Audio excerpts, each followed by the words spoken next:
여러분 무슨 알이라고 하는 표현을 들어봤습니까? 사람들이 무언가 빠져 있을 때 이렇게 표현을 해요. 커피에 빠져 있으면 커피 알이, 사랑에 빠져 있으면 사랑 알이, 이런 것처럼 요즘 대한민국은 단종 알이 중이라고 합니다. 그럼 들어보셨어요? 지난달에 개봉한 왕가 사는 남자라는 영화가 있는데 이 영화가 지금 엄청나게 흥행하고 있어요. 벌써 1000만 관객이 넘었다고 합니다. 이 영화는 단종에 관한 이야기인데 이 조선의 6대 왕인 단종이 재조명되고 그 이야기가 많은 사람들에게 감동을 주고 있습니다. 그래서 단종아리라는 말까지 나왔어요. 여러분, 단종은요 12살에 즉위한 왕이었어요. 그의 아버지는 문종이었습니다. 그의 할아버지는 세종대왕이고, 세종대왕의 첫째 아들이 문종이었어요. 그런데 이 문종이 세종대왕이 죽고 왕이 되자마자 2년 후에 죽게 됩니다. 그러자 어린 단종이 바로 왕위를 이어받게 되죠. 그런데 세종의 둘째 아들 수양대군, 단종에게는 숙부가 되겠죠. 이 야망이 큰 사람인데 난을 일으켜서 권력을 장악하고 2년 후에 어린 조카인 단종을 쫓아냅니다. 그리고 스스로 조선의 7대 왕 세조가 되죠.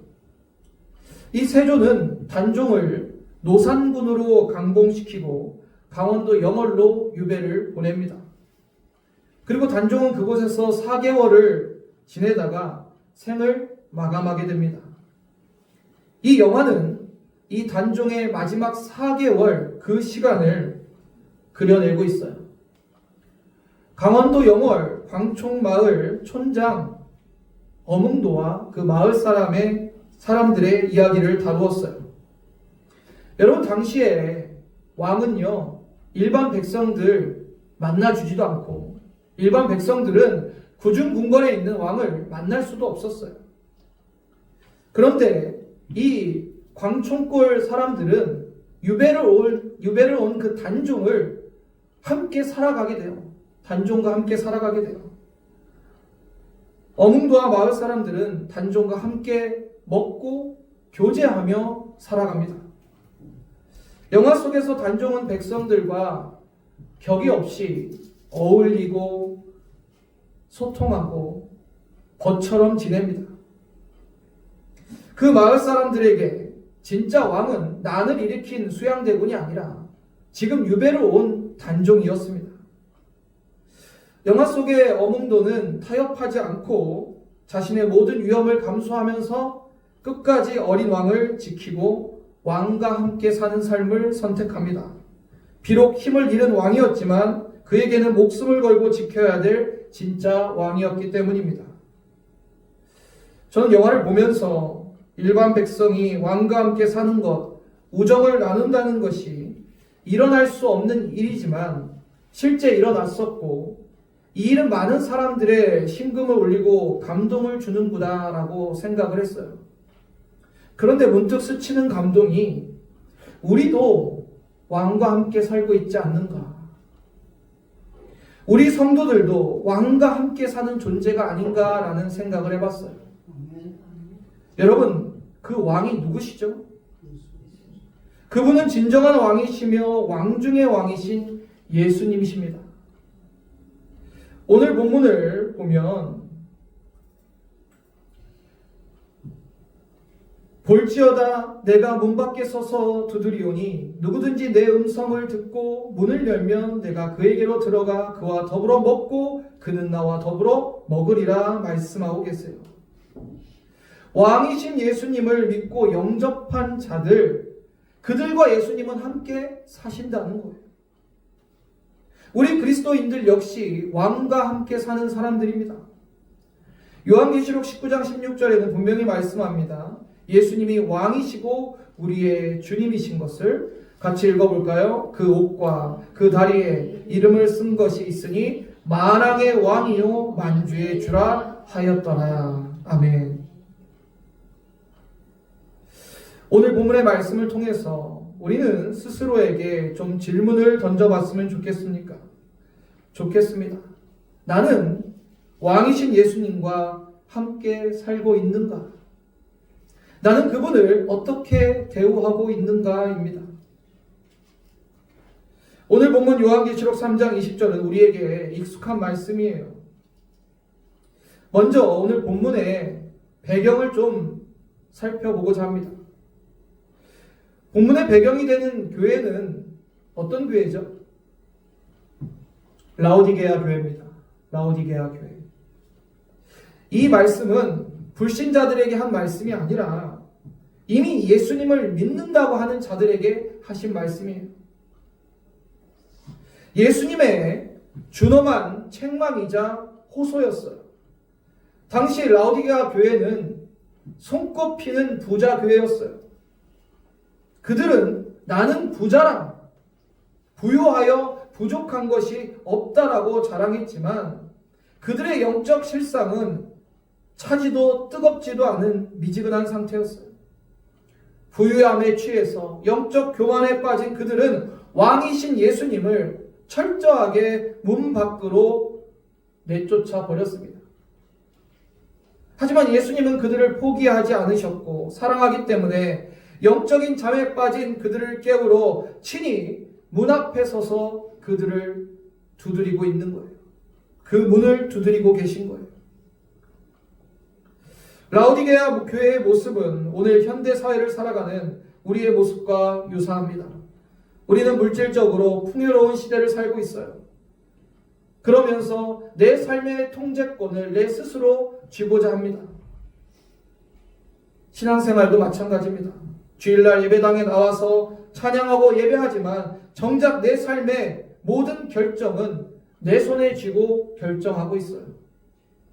내가 하고 싶은 것을 선택하고 취하고 내가 하기 싫은 것은 주님의 말씀이라도 하지 않습니다.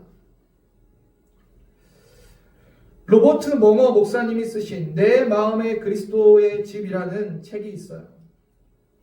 이 책의 주인공은요, 예수님을 자신의 마음의 집에 모십니다. 서재, 주방, 거실 다 내어드리고 기뻐합니다. 그러나 유독 자신의 벽장 그 하나만은 열어드리지 않아요. 그 벽장 열쇠를 자기 손에 꼭 쥐고 절대로 열어주지 않습니다. 그 벽장 안에는 자신이 버리지 못한 욕심과 은밀한 죄악이 숨겨져 있었기 때문입니다. 예수님의 벽장을 아무리 열어달라고 해도 이것만은 내 공간이니 들어오지 마시라고 버팁니다.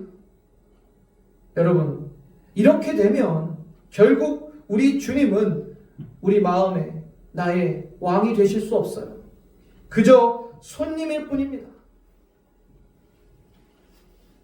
저와 여러분도 이러한 모습이 아닙니까? 내 마음의 벽장을 두고 그곳에 나의 욕심과 죄악들을 넣어놓고서 예수님, 여기는 건들지 마세요. 여기는 열어드릴 수 없어요. 이러한 모습이 우리의 모습이 아닌지 돌아봤으면 좋겠습니다. 요즘 우리는 스마트폰 앱으로 배달을 시켜서 먹죠. 그러면 배달 요청에 여러분 어떻게 요청합니까? 문 앞에 놔주세요 라고 보통 요청을 합니다. 배달 기사님을 직접 만나지 않아요.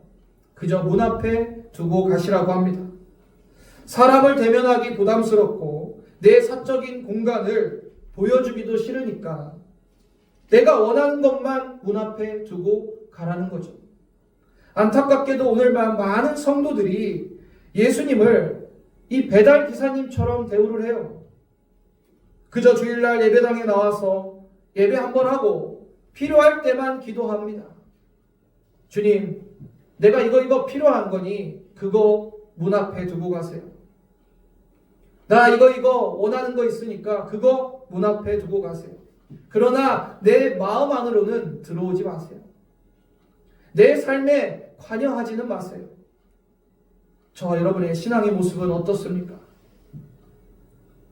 사랑하는 성도님들, 믿음은요, 나보다 나를 더 잘 아시는 하나님께서 나에게 가장 좋은 것을 주실 거라고 믿는 것이며, 동시에 나에게 좋지 않은 것은 주지 않으실 것이라는 믿음이에요. 하나님, 내가 원하는 것만 문 앞에 두고 가시는 분이 아니라 내 안에 오셔서 나와 함께 살아가시며 당신의 뜻대로 나를 인도하시고 당신이 보시기에 좋은 것을 주시는 분이십니다. 여러분, 어떻게 기도하고 계십니까? 여러분이 어느 날 기도하는데 하나님께서 여러분에게 내가 너에게 네가 원하는 모든 것에 대한 선택권을 주겠다, 너는 무슨 선택을 하겠냐고 물으신다면 여러분 굉장히 신나시지 않겠어요? 내가 원하는 모든 선택권을 나에게 주신다? 나보고 고르라? 이야, 기가 막히네. 어떤 선택을 할까? 행복한 고민이 드시겠죠. 그런데 저는요, 다시 이렇게 기도할 것 같아요. 하나님, 그 선택권을 다시 하나님께 돌려드리겠습니다. 주께서 선택해 주시기를 기도합니다. 여러분, 기도는 그런 거예요. 나의 원함을 기도하는 것이 아니라 나보다 나를 더 잘 아시는 하나님께서 나에게 가장 필요한 것, 나에게 가장 좋은 것으로 주실 거라는 그런 믿음을 가지고 기도하는 거예요. 오늘날 성도들의 마음의 문 앞에 예수님이 서 계세요. 어떤 성도님들은 마음의 문을 활짝 열고 나의 왕으로 모시고 함께 살아가지만, 어떤 성도들은 문 앞에서 두드리는 예수님을 맞이하지 않습니다. 선지자 이사야는 우리의 이런 위선적인 모습을 정확히 꼬집습니다. 이사야 29장 13절 함께 읽어보겠습니다. 주께서 이르시되 네 백성이 입으로는 나를 가까이 하며 입술로는 나를 공경하나 그들의 마음은 내게서 멀리 떠났나니 그들이 나를 경외함은 사람의 계명으로 가르침을 받았을 뿐이라. 아멘. 입으로는 나를 가까이 하며 입술로는 나를 공경하되, 당시 이스라엘 백성들은 형식적인 신앙, 입에 발린 찬양을 했어요. 성전에 모여서 하나님을 부르고 찬양하고 예배했어요. 화려한 예배를 드렸어요. 그러나 그들의 모든 행위는 그저 종교적 행위에 불과했습니다. 왜냐하면 그들의 마음이 없었기 때문이에요. 마음이 없었기 때문이에요. 이사야 29장 13절에 보면 그들의 마음은 내게서 멀리 떠났다라고 말씀하십니다. 하나님께서 보시는 것은 우리의 마음 중심이에요. 몸은 성전에 있었지만, 몸은 기도하고 있었지만 그들의 관심사와 그들의 마음은 다 다른 곳에 있었어요. 그들이 의지하는 것은 돈이었고, 그들이 관심 있는 건 권력이었고, 그들의 도움이 이방 나라가 될 거라는 그러한 마음을 갖고 있었어요. 철저히 하나님을 떠나 있었습니다. 하나님과의 인격적인 교제가 있지 않았어요. 한마디로 이스라엘 백성은 그 나라의 진짜 왕이신 하나님과 함께 살고 있지 않았습니다. 이어서 보면 그들이 나를 경외함은 사람의 계명으로 가르침을 받았을 뿐이라. 하나님의 말씀을 따라 경외하는 것이 아니라 오랜 습관적인 규례를 지켰을 뿐이라는 거예요. 말씀의 정신은 잃어버리고 부모나 종교 지도자들한테 배운 해야 할 것, 하지 말아야 될 것, 기계처럼 그 규칙만을 지키며 스스로 신앙이 좋다고 착각하고 있었다는 거죠. 우리의 모습은 어떻습니까? 돈과 권력과 세상의 것들을 의지하며 살아가면서 그저 형식적인 마음이 없는 예배를 드리고 오랜 습관적인 신앙생활을 하면서 스스로 신앙이 좋다고 여기고 있지는 않습니까? 우리의 왕이신 예수님과 그런 인격적인 교제와 사귐이 없이 그저 예수님은 내 소원을 들어주는 해결사 정도로, 손님 정도로 여기고 있지는 않습니까? 주님을 문 밖에 세워두고는 있지 않습니까? 영화 왕과 사는 남자를 보면 이 광촌골 사람들이 단종과 함께 생활하는 장면이 나오는데, 함께 밥을 먹어요. 함께 글을 배워요. 마음을 나눕니다. 왕과 벗으로 지내요. 그러면서 서로를 깊이 이해하고 보듬어 갑니다. 사랑하는 성도님들, 왕이신 예수님과 함께 사는 것은 이런 거예요. 나의 모든 삶의 영역에 예수님과 함께 대화하고 그분께 묻고 그분의 마음을 알아가는 것. 예수님 문 밖에 계세요. 예수님 여기까지만 들어오세요. 그게 아니라는 거죠.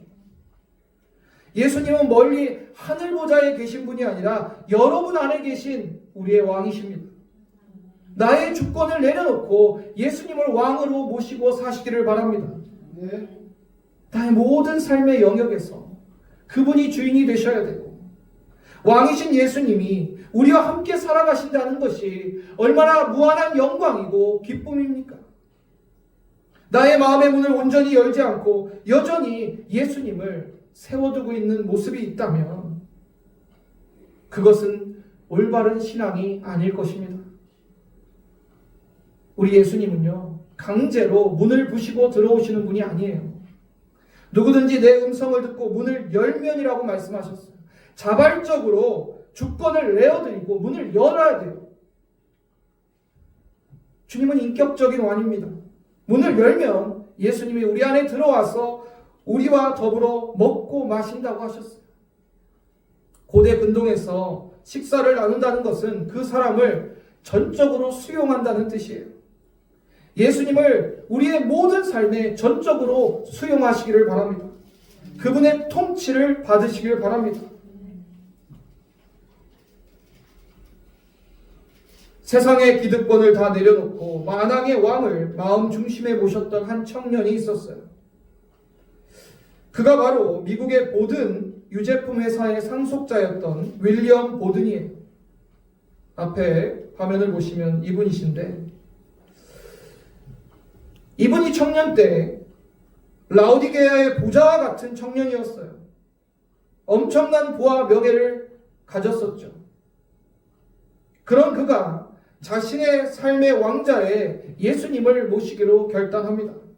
그는 수백억의 재산을 포기하고 이슬람 선교사로 헌신하고 25세의 젊은 나이에 이집트에서 풍토병으로 순교합니다. 세상의 눈에는 실패한 인생 같지만 그의 성경책에는 이 세 문장이 적혀 있었어요. 영어로 쓰여져 있는데 제가 말씀드립니다. 남김없이, 후회 없이, 후퇴 없이. 그는 세상의 왕관을 벗어 던지고 영원한 왕이신 예수님과 함께 사는 삶을 선택했기에 남김도 없었고 후퇴도 없었고 후회도 없었습니다. 이것이 우리 성도들의 모습이 되어야 돼요. 사도 바울이 어떻게 고백했습니까? 갈라디아서 2장 20절 함께 읽어보겠습니다. 내가 그리스도와 함께 십자가에 못 박혔나니 그런즉 이제는 내가 사는 것이 아니요 오직 내 안에 그리스도께서 사시는 것이라. 이제 내가 육체 가운데 사는 것은 나를 사랑하사 나를 위하여 자기 자신을 버리신 하나님의 아들을 믿는 믿음 안에서 사는 것이라. 아멘. 사도 바울의 고백을 보면 내가 그리스도와 함께 십자가에 못 박혔다라고 고백해요. 이건 무슨 말입니까? 애자의 죽음을 말하는 거예요. 십자가에서 못 박힌 나는 죄의 본성에 따랐던 이기적인 그 옛사람, 애자를 의미하는 거예요. 그리스도께서 십자가에서 죽으실 때 나의 옛사람도 영적으로 죽었다는 겁니다. 그리고 이렇게 또 고백합니다. 이제는 내가 사는 것이 아니요 오직 내 안에 그리스도께서 사시는 것이라. 옛 자아가 죽었기에 이제 내 삶의 주인은 더 이상 내가 아니라 예수님이 되시는 거죠. 부활하신 예수 그리스도께서 내 안에 들어오셔서 나의 생명이 되시고 왕이 되시고 나의 주인이 되셔서 내 삶을 주도하시고 통치하신다는 뜻입니다. 믿음 안에 사는 것이라 새로운 삶의 방식이 시작된다는 거죠. 영적으로 새 생명을 얻었고 이 세상 가운데 이제 살아갈 때 세상의 방식이나 세상의 논리나 육체 가운데 살아가는 것이 아니라 오직 나를 위해서 목숨을 버리신 그 나의 주인이신 예수님, 만을 의지하고 따르는 그 믿음으로 살아간다는 뜻입니다. 사랑하는 성도님들, 우리는 왕이신 예수님과 함께 살아가야 됩니다. 어떤 핍박이 와도 어떤 고난이 와도 왕이신 예수님과 함께 하시고 그분을 따르시길 바랍니다.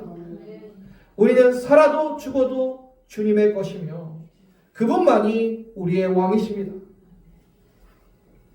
단종의 마지막을 함께했던 어몽도는 죽음을 각오하고 권력 앞에서 무릎 꿇지 않고 자신의 왕과 함께 살았습니다. 사랑하는 성도님들, 세상의 가짜 왕들에게 무릎 꿇지 마시길 바랍니다. 오직 만왕의 왕이신 예수님만을 모시고 살아가는 저와 여러분 되길 소망합니다.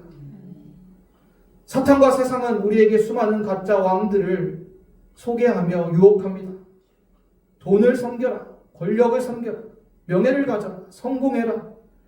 그것들은 다 가짜 왕입니다.